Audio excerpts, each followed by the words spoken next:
아마도 제 고등학교 1학년 때로 기억이 되는데, 이제 수련회를 가면 그때 수련회 때마다 주제가 있잖아요. 주제가 정해지면 또 그 주제하고 맞는 찬양도 정해지거든요.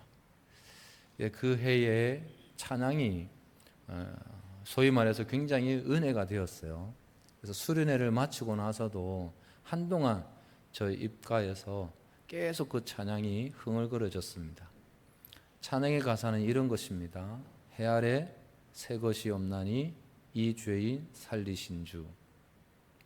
보라 새롭게 된 이 피조물 주의 놀라운 권능. 찬양하세 우리 주. 오 주 놀라운 주여 놀라운. 새롭게 하소서, 새롭게 하소서, 늘 새롭게 하소서. 그런 가사였어요. 여러분, 새로움은 특별히 지금 우리가 살아가고 있는 현 시대에는 빠질 수 없는 주제이죠. 예를 들어 자동차 새로운 모델이 나왔다. 그러면 사람들이 관심을 갖죠. 스마트폰 새로운 버전이 나왔다. 많은 관심을 갖습니다. 가전제품도 마찬가지고, 심지어 신축 아파트가 생겼다. 모델하우스가 있다. 그러면 사람들이 많은 관심을 갖고 그 새로운 것이 있는 곳에 모여듭니다. 심지어 이제 새로운 모델이 출시가 되면 그 매장에서 그 물건을 구입하기 위해서 하룻밤 꼬박 새면서 그 물건을 구입하는 사람들도 있습니다. 그죠? 그러니까 우리가 살아가고 있는 이 세상은 언제나 새로운 것에 많은 관심을 갖고 있고, 또 어떤 이들은 새로운 것에 열광을 하고 있습니다. 그런 측면에서 새로움이라는 것은 이 경쟁이 치열한 현대 사회 속에서 하나의 생존 법칙, 생존 방법이 되어가고 있습니다. 살아남기 위해서 계속해서 새로운 것을 생각해야 하고 만들어내야 하고 새로운 것을 계속 제공해 주어야 합니다. 그러지 않으면 사람들이 관심을 갖지 않습니다.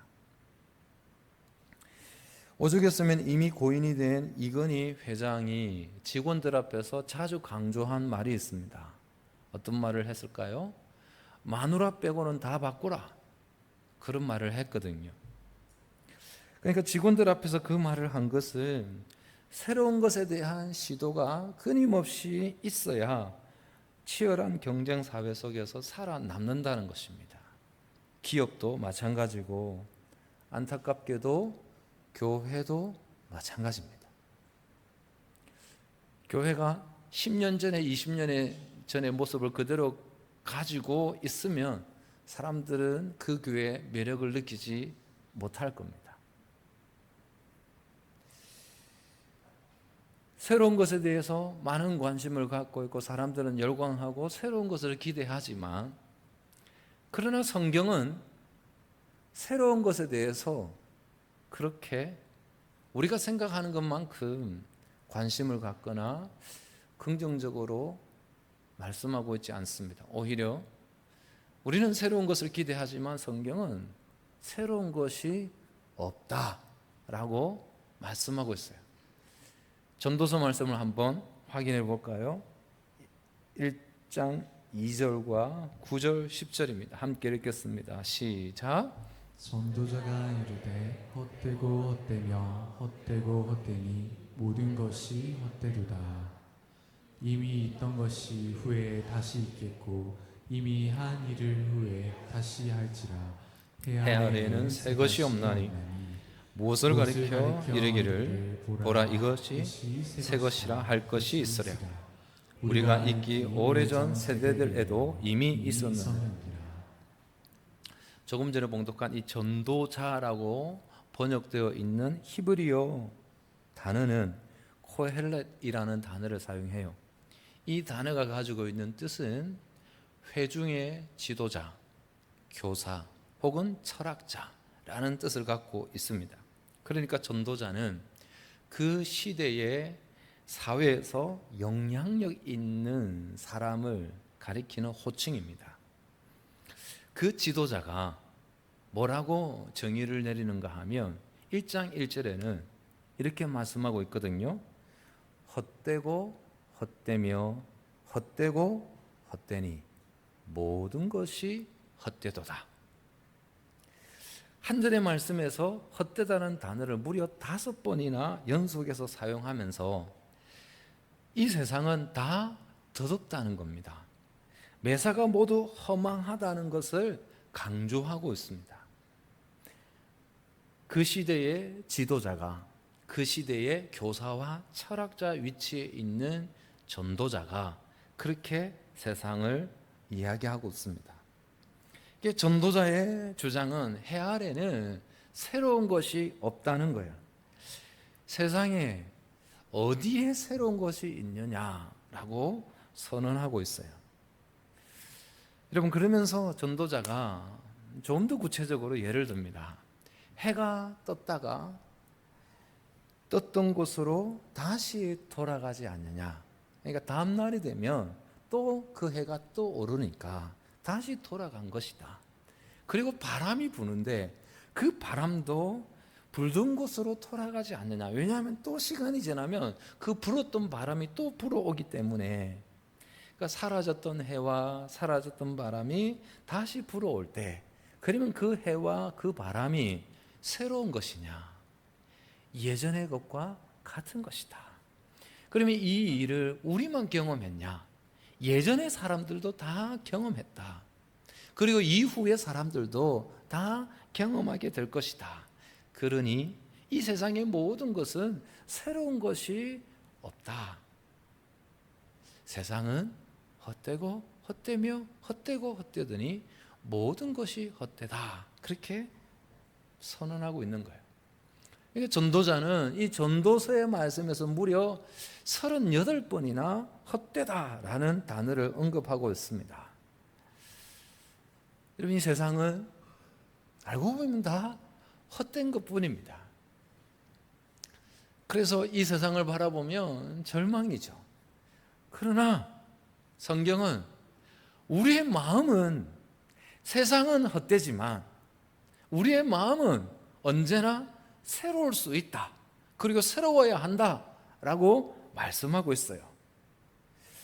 여러분, 창세기 32장에 보면 한 사건이 나오는데 야곱이 야복 강가에서 밤새 하나님과 씨름하는 장면이 기록되거든요.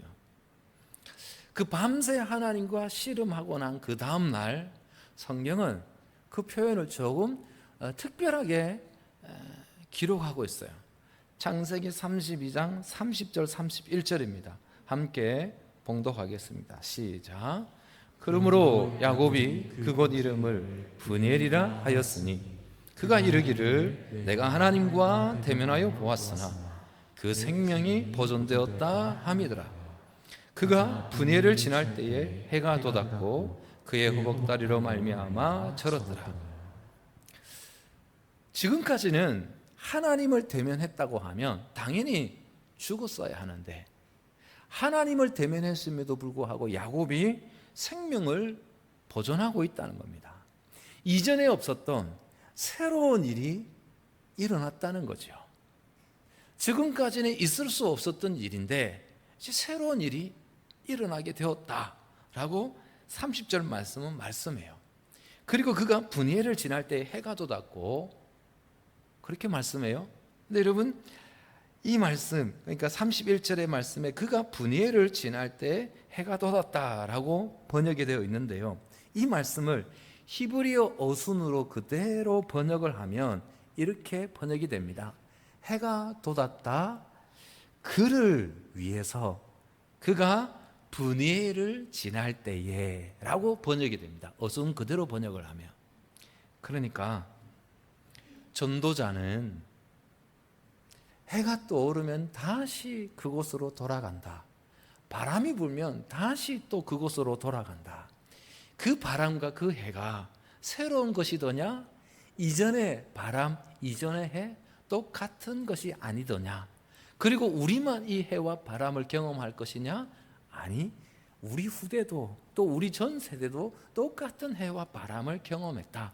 그러므로 이 세상은 다 새 것이 없다 라고 전도자는 이야기했잖아요. 그런데 야곱이 야복 강가에서 하나님과 밤새 씨름하고 난 이후에 야곱은 이전의 야곱이 아니죠. 야곱의 이름이 어떻게 불려지게 됩니까? 이스라엘이라는 이름으로 불려지게 됩니다. 그러니까 지금까지의 야곱과 야복강 그곳에서 하룻밤을 지내고 난 이후에 야곱은 더 이상 이전의 야곱이 아니죠. 이스라엘, 새로운 모습, 새로운 일을 경험한 인물이 된 겁니다.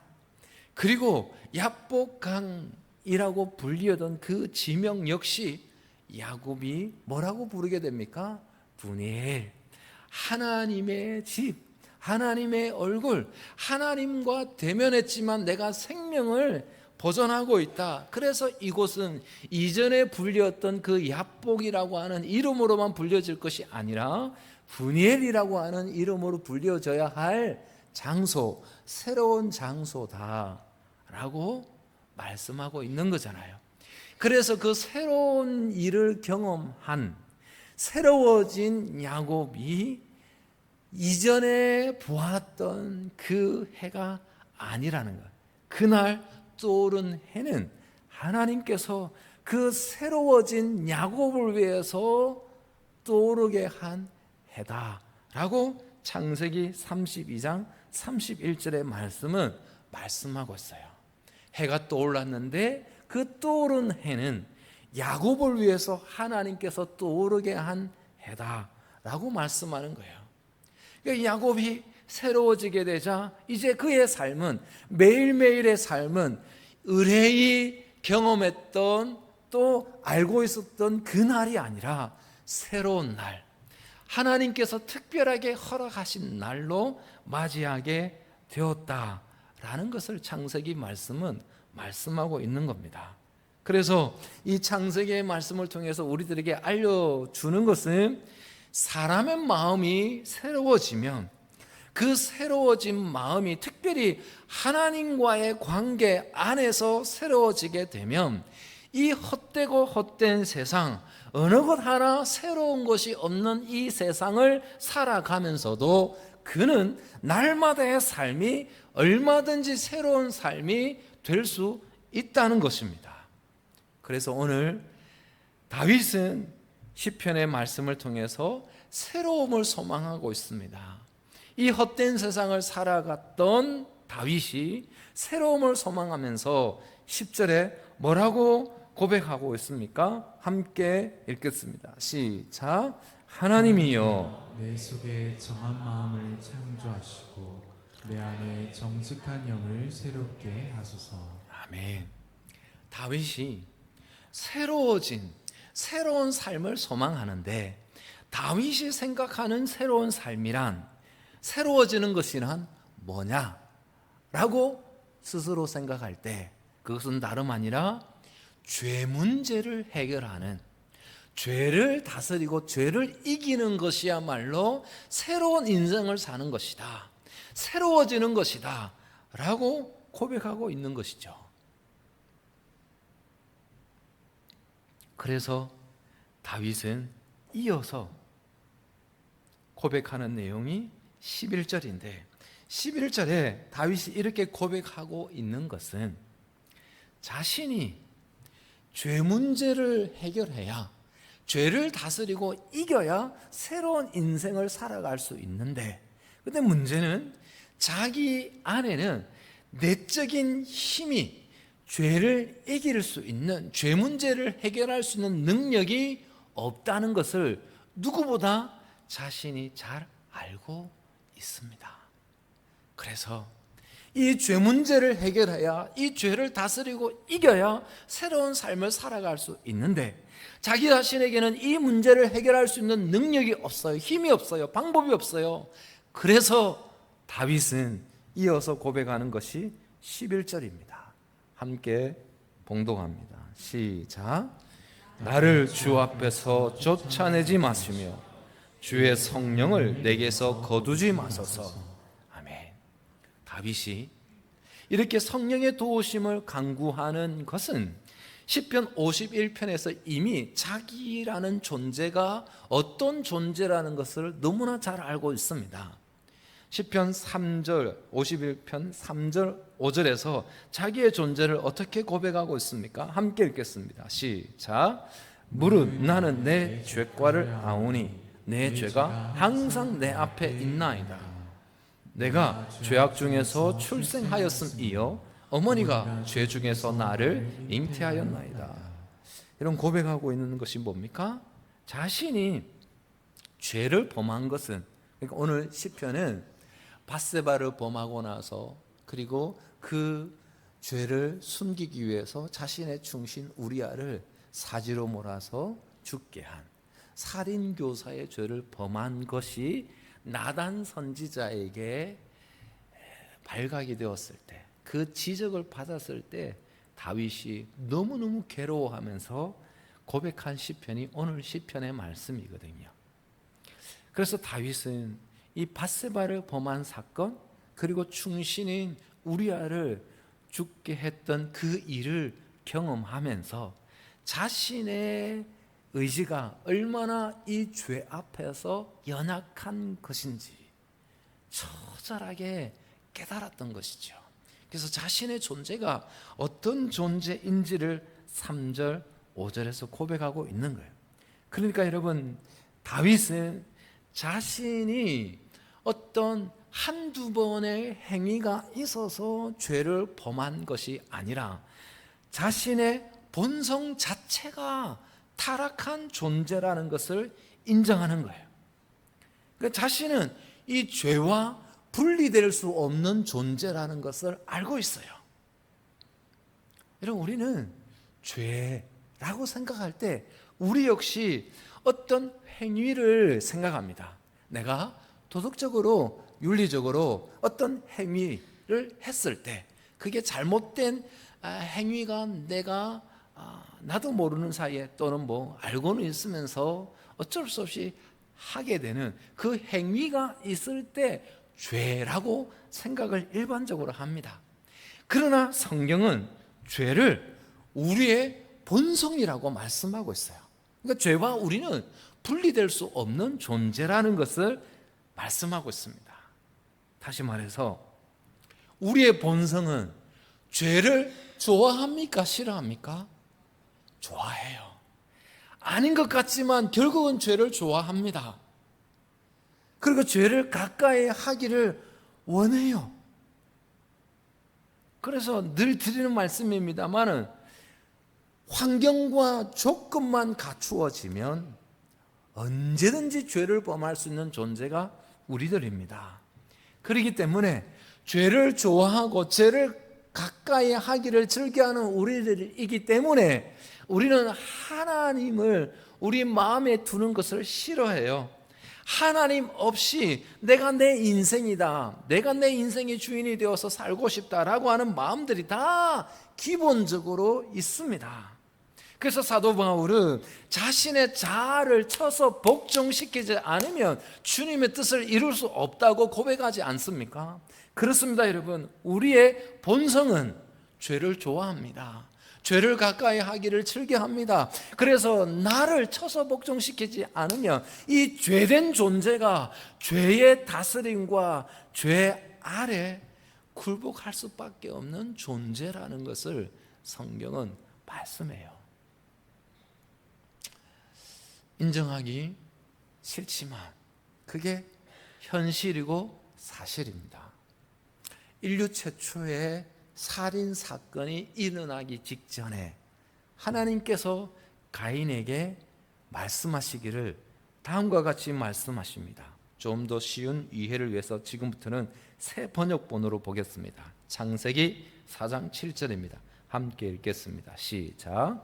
제가 너의 문에 되살리고 있어서 베어리거니 너는 그 죄를 잘 다스려야 한다. 아멘. 여러분, 우리가 죄를 지배하고 다스려야 하는데 우리에게는 그런 내적인 힘이 없습니다. 그래서 오히려 말씀하는 바가 뭐예요? 죄가 우리를 지배하고 다스린다는 거예요. 그래서 하나님께서 가인에게 죄의 무서움을 경고하신 거예요. 오늘 본문의 말씀에도 그래서 다윗이 고백하기를 내가 죄악 중에 출생하였다. 자신은 죄와 분리될 수 없는 죄된 존재라는 것을 고백하고 있습니다. 그러나 다윗은 자신이 비록 죄와 분리될 수 없는 존재라는 것 알고 있지만 이 죄의 지배를 당하면서 죄의 다스림 안에 사는 이 삶은 원치 않는 거예요. 더 이상 죄에 끌려가는 부끄러운 삶은 살고 싶지 않은 거예요. 밧세바를 범하고 우리아를 죽게 한 그 죄를 가지고 있지만 이제 더 이상은 그런 죄로 인하여서 괴로워하는 인생을 살고 싶지 않은 거예요. 그래서 다윗이 오늘 시편의 말씀을 통해서 하나님 앞에 간구하는 거예요. 다윗은 자신의 의지가 얼마나 연약하다는 것, 이 죄를 범한 이 일들을 통해서 경험하고 나서 하나님 앞에 간절한 마음으로 요구하고 있습니다. 그게 10절 말씀인데요. 새 번역본으로 다시 한번 읽겠습니다. 시작. 하나님, 내 속에 깨끗한 마음을 창조하여 주시고 내 속을 견고한 심령으로 새롭게 하여 주십시오. 여러분, 깨끗한 마음, 그 깨끗한 마음을 창조하여 주시고 라고 고백합니다. 여러분, 깨끗한 마음이라는 것은 어떤 마음을 의미할까요? 자아로 사로잡혀 있는 그 마음이 아니고 나의 욕심과 정욕과 이기심에 따라 살아가는 그 마음이 아니고 하나님께서 기뻐하시는 마음, 다윗이 그 마음을 하나님 앞에 간청하고 있습니다. 근데 그 마음이 조금 더 나은, 그러니까 죄를 범하지 않는 그 죄의 유혹 앞에서 조금 더 나은 그 정도의 마음을 원하는 것이 아니고 다윗이 바라는 바는 창조하여 주시고 라고 말씀하고 있어요. 죄의 지배와 다스림을 받지 않을 뿐 아니라 주님의 뜻을 이루고 주님이 기뻐하시는 삶을 살고자 하는 전혀 다른 모습으로, 전혀 다른 존재로 창조하여 달라는 것입니다. 창세기 1장의 말씀에서 말씀하고 있는 그 창조의 단어와 똑같은 단어입니다.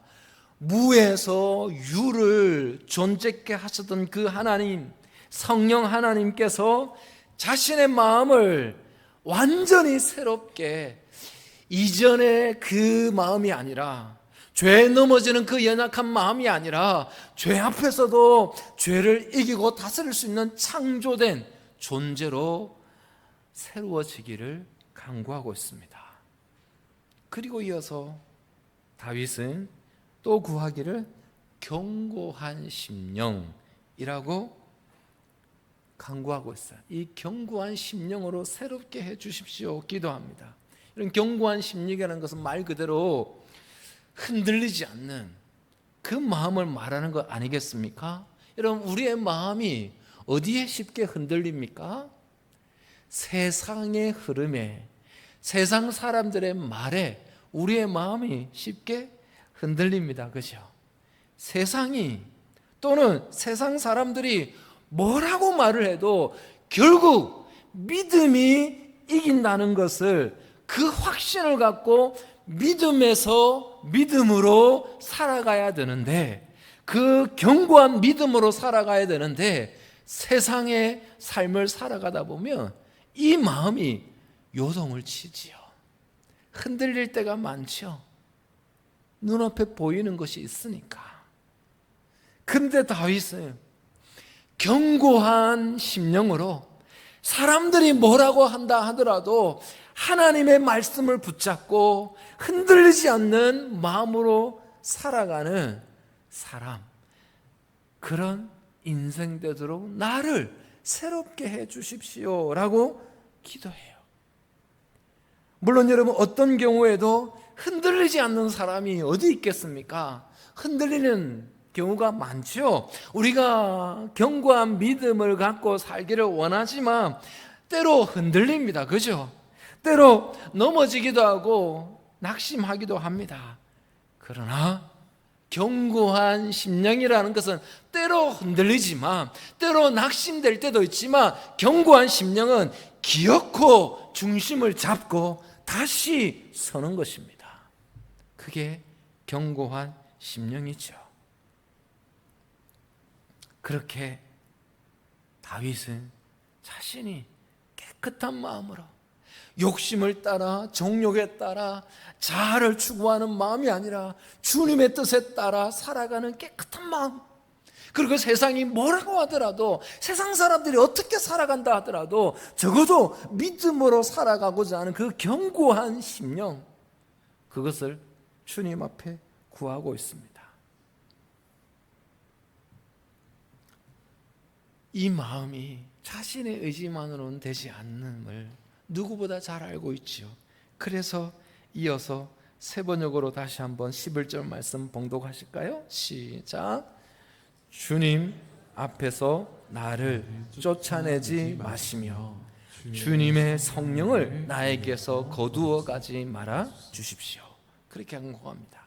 여러분, 주님 앞, 주님의 현존 또는 주님의 얼굴이라고 말할 수 있겠죠. 사랑하는 성도 여러분, 우리는 하나님의 형상대로 지음받은 존재입니다.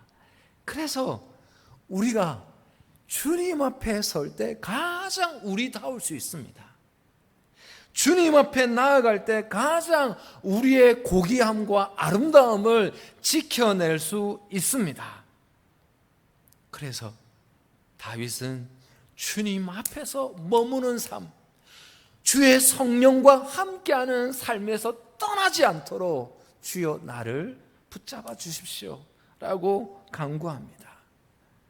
그러면 그렇게 주님 앞에 서게 되면, 성령과 함께 이 땅의 삶을 살아가면, 이 헛된 세상의 삶을 살아가면서도 우울이나 무기력에 사로잡히지 않고 활기차게 삶을 살아갈 뿐만 아니라 땅의 인력과 세속의 물결에 휩쓸리지 않는 믿음의 삶을 살아가게 되는 줄 믿습니다. 여러분, 우리가 살아가고 있는 이 세상은 돈이 주인 노릇을 하는 세상이라고 말해도 과언이 아니죠. 그래서 세상은 끊임없이 우리들에게 말합니다. 돈이 없으면 미래가 보장되지 않는다고, 남들보다 성공하지 않으면 내일이 없다고 계속해서 우리들에게 돈이 없는 것에 대해서, 성공하지 못한 것에 대해서 불안한 마음을, 두려운 마음을 계속해서 심어줍니다. 그래서 그 불안한 마음 때문에, 두려운 마음 때문에 그 마음이 점점 심화되면 심화될수록 우리는 이 땅에 매여서 살아갈 수밖에 없게 되죠. 그러나 성령이 우리와 함께 하시면, 우리가 주님 앞에 서게 되면 우리의 눈을 들어 다른 세계를 보기 시작합니다. 남들과 경쟁을 통해서 성공 사닥다리에 오르는 그 마음, 그 시선에서 눈을 돌려서 성령과 함께 행하면 성령의 열매를 맺게 되죠. 성령의 열매, 사랑, 화평, 오래 참음, 자비, 양선, 그런 열매들을 맺어가면서 이 세상은, 이 헛된 세상을 살아가는 동안 세상 사람들과 같이 삶을 살아가지 않아도 얼마든지 사랑하고 화평하고 오래 참으며 자비와 양선과 온유와 절제를 누리면서 나누면서 살아갈 수 있는 세상이라는 그 시각을, 그 마음을 갖도록 주 성령이 우리의 마음을 감동시켜 주시는 줄 믿습니다. 그 마음, 그 그 심령을 다윗은 간절히 소원합니다. 그리고 더 나아가 다윗은 구원의 기쁨을 회복시켜 달라고 간구합니다. 그 구원의 기쁨을 회복하게 되면 이제 자기 자신이 억지로 어쩔 수 없이 살아가는 삶이 아니라 자원하는 기쁨으로 삶을 살아갈 수 있을 것이라 확신하고 있습니다. 사랑하는 성도 여러분, 신앙생활은 억지로 끌려가게 되면 그게 신앙생활이 아니라 종교생활, 종교행위가 되어버리죠. 여러분, 신앙의 본질 가운데 하나가 구원의 기쁨을 누리는 것 아니겠습니까? 여러분, 우리가 구원의 기쁨을 누리게 되면 그 구원의 기쁨으로 인하여서 세상이 주지 못하는 진정한 자유와 평안을 누리게 되는 것입니다. 그래서 우리가 구원의 기쁨을 누리는 것은 너무너무 중요한 것입니다. 구원의 기쁨을 누리면 교회에서 나와서 예배하는 것이, 봉사하는 것이, 성도들과 교제하는 것이 억지로 되지 않습니다. 기쁨으로, 자원함으로, 즐겨함으로 되는 것입니다. 바라기는 그런 의미에서 저와 여러분들이 하나님 안에서 구원의 기쁨을 누리며 살아가는 하나님 나라 백성들 되실 수 있기를 주님의 이름으로 축복합니다. 근데 사실은 이 마음도, 이 구원의 기쁨도 우리의 힘으로 주어지는 것이 아니고 주님이 주셔야 되는 것이죠. 사도 바울이 빌립보 교회 성도들에게 이렇게 편지합니다. 역시 세 번역입니다. 함께 읽겠습니다. 시작. 하나님은 여러분 안에서 활동하셔서 여러분으로 하여금 하나님을 기쁘게 해 드릴 것을 염원하게 하시고 실천하게 하시는 분입니다. 아멘. 성령 하나님께서 우리 안에 내주하시면서 하시는 일이 뭐라는 거예요? 하나님을 기쁘시게 해 드릴 것을 염원하게 한다는 거예요. 어떻게 하면 하나님을 기쁘게 해드릴 수 있을까? 마음의 소원을 갖게 한다는 겁니다. 어떻게 하면 내 삶을 통해서 하나님이 기뻐하실까? 기도 제목을 갖게 한다는 것입니다. 더 놀라운 사실은 그 마음을 갖게 할 뿐만 아니라 그런 삶을 살아낼 수 있도록, 실천할 수 있도록 도우시는 분이 성령 하나님이시다 라고 말씀합니다. 그래서 다윗이 주님, 비록 내가 밧세바를 범하고 우리아를 죽게 하는 그 씻을 수 없는 너무나 수치스럽고 부끄러운 죄를 범한, 죄에 넘어졌던, 죄와 분리될 수 없는 존재적 죄인이지만 주님, 주 성령이 나와 함께 하시면, 깨끗한 마음을 주시면, 견고한 심령을 주시면, 그래서 구원의 기쁨을 회복하게 되면 내가 주님을 기쁘시게 하고 그 주님을 영화롭게 하는 삶을 살게 될 것입니다. 그러하오니 주여 나를 떠나지 말아 주십시오. 나와 함께하여 주십시오. 하나님, 나의 간구함이 있습니다. 내 죄를 사하여 주시는 것, 그것은 두 번째 문제입니다. 간절히 구하는 것은 주여 나를 떠나지 마시고 주 성령을 나에게서 거두어가지 말아 주십시오. 그것이 나의 소원입니다. 주님 앞에서는 그날까지 나와 함께 하시는 그 주님을 의지하는 것이 내 인생이 새로워지는 것입니다. 그렇게 기도하는 것이죠. 사랑하는 성도 여러분, 저와 여러분들이 살아가고 있는 이 세상은 헛되고 헛되며 헛된 세상입니다. 새로운 것이 전혀 없는 세상입니다. 하지만 저와 여러분들은 주님 앞에서 깨끗한 마음, 견고한 심령으로 구원의 기쁨을 회복하게 되면 날마다의 삶이, 하루하루의 삶이 새롭게 되는 인생을 살게 되는 줄 믿어서 이 시간 이후의 삶은 비록 죄에 넘어질 때도 있겠지만, 죄를 범하여서 수치스럽고 부끄러운 나의 모습을 발견할 때도 있겠지만, 그럼에도 불구하고 주님 앞에 주의 성령의 도우심을 의지하면서 깨끗한 마음과 견고한 심령으로 이 땅의 삶을 살아가고자 하는, 그래서 날마다의 삶이 새로워지기를 소원하며 살아가는 거룩한 하나님 나라 백성의 삶이, 날마다의 삶이 되실 수 있기를 주님의 이름으로 축복합니다.